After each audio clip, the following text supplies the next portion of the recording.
the British fleet and the French fleet and the Spanish fleet in the Mediterranean and the Atlantic suddenly noticed there was a new power on the other side of the world, and that it was a naval power, and that it had a very efficient and deadly Marine Corps, and that it wouldn't be pushed around.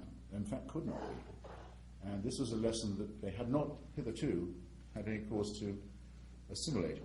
So though Mr. Jefferson did not go for regime change exactly in these Islamic theocratic terrorist countries, he did insist on policy change and on enforcing it at Cannon Point.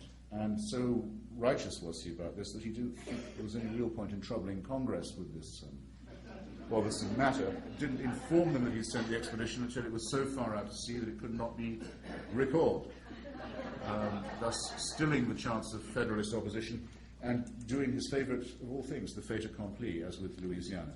So that by the time anyone wanted to complain, it was too late. I think that's possibly a very ambivalent lesson, but it showed that for Jefferson, as for Thomas Paine and many others, there was an absolute, concrete alliance in their minds between the ideas of liberty, the Enlightenment, the secular constitution, and the spreading of these around the world, if necessary, by force. There is no doubt in my mind that these men thought the American Revolution was very definitely for export, and that they would support anyone who was willing to stand by those ideas in South America, in Europe, or elsewhere.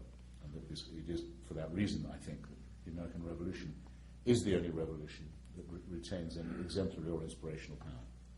And it would be nice just to stop there, but I can't because I haven't done slavery yet, and in all the three topics I've just mentioned, unfortunately, slavery obtrudes itself in all of them. Obviously, it's a huge negation of the Enlightenment.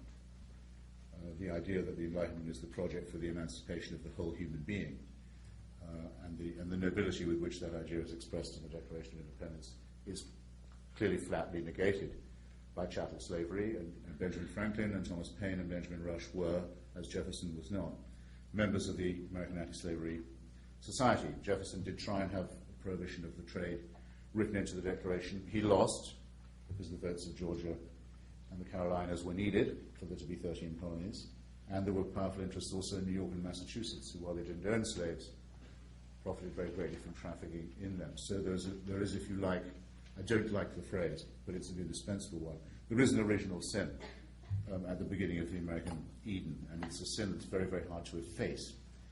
So obviously this qualifies and compromises what one wants to say about the Enlightenment, and it's true also in Jefferson's own personal life, that this issue of chattel slavery runs through his own garden, his own living room, his own bedroom.